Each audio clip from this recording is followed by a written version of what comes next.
गिलोय एक ऐसी वनस्पति है जो त्रिदोष नाशक है, यानी तीनों दोषों में काम करती है, वात, पित्त और कफ। और जो जो भी दवाई त्रिदोष नाशक होती है वो हर बीमारी में काम करती है, हर समस्या में काम करती है, क्योंकि जितनी भी बीमारियां पैदा होती है इन्हीं तीनों दोषों के बिगड़ने से होती है। और जो दवाई तीनों में काम करती है वो हर बीमारी में काम करती है, हर बीमारी में आपको आराम पहुंचाती है, हर बीमारी में ठीक करने का काम करती है। तो गिलोय का प्रयोग तीन दोषों में होता है, वात, पित्त और कफ, और तीनों में ही अलग अलग होता है, अलग अलग तरीके से प्रयोग किया जाता है।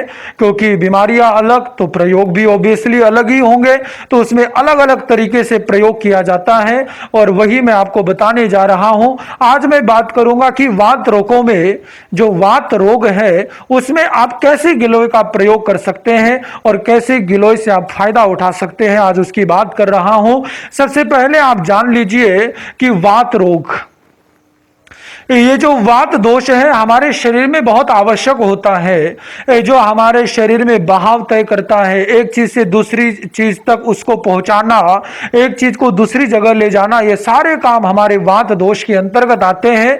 और इसीलिए वात दोष, इन्हें दोष कहा जाता है, लेकिन इनका होना भी जरूरी होता है, क्योंकि यह है तो शरीर है और शरीर चल रहा है। तो वात दोष ये जब ज्यादा बढ़ जाता है तो समस्या देता है, और जब कम हो जाता है तब भी समस्या देता है। और वात रोग आपको पता कैसे चलेगा, तो इसके कुछ लक्षणों से ही आपको पता चल जाएगा कि वात दोष क्या होता है। वात दोष का सबसे बड़ा लक्षण यह होता है कि वात दोष वाला बहुत ज्यादा बोलता है, बोलता ही रहता है, जल्दी से वो कंट्रोल नहीं कर पाता है अपनी बोली को, लगातार बोलते रहना, ये वात का लक्षण है। जब वो वात बढ़ जाता है तो आदमी को वाचाल बना देता है, बहुत ज्यादा बोलने लगता है, और उनकी ऐसी, उनके शरीर में बहुत चंचलता होती है, वो एक मिनट भी शांति से नहीं बैठ सकते।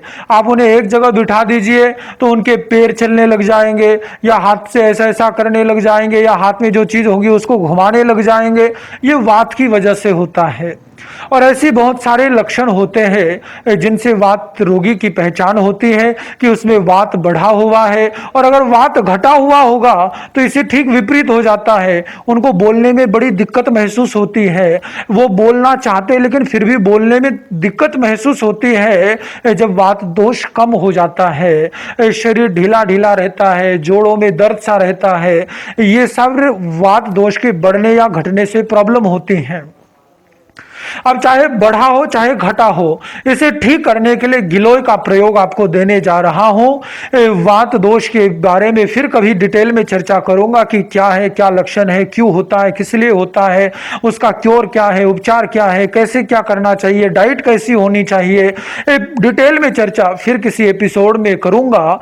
लेकिन अभी वात दोष के ऐसे सिंपल लक्षण अगर आपको दिखाई दे जाते हैं और उस वात दोष में आपको गिलोय का प्रयोग कैसे करना है, तो गिलोय का जो प्रयोग आपको करना है उसके लिए वात दोष में गिलोय के साथ आपको घी का सेवन करना है।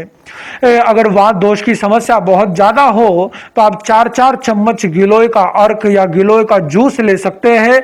और वो गिलोय का जूस आप ले तो उस समय आपको आधा चम्मच प्योर गाय का देसी घी, आधा चम्मच उसमें डालकर मिला लेना है और उसका सेवन कर लेना है। तो वात दोष बैलेंस में आ जाएगा, संतुलित हो जाएगा और इन चीजों में आपको आराम मिलने लगेगा।